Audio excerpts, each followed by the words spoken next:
2025 সালের মাধ্যমিক school certificate SSC পরীক্ষার রুটিন প্রকাশ করা হয়েছে।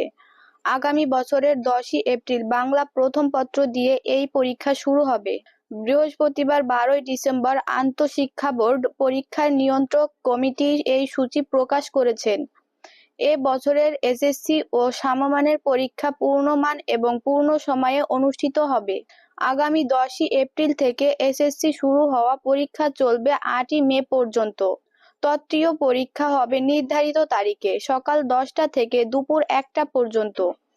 10ই মে থেকে 18ই মে পর্যন্ত হবে ব্যবহারিক পরীক্ষা। সব বিষয়ের ব্যবহারিক পরীক্ষা শুরু হবে 10ই মে এবং 18ই মের মধ্যে সব ব্যবহারিক পরীক্ষা শেষ করতে হবে।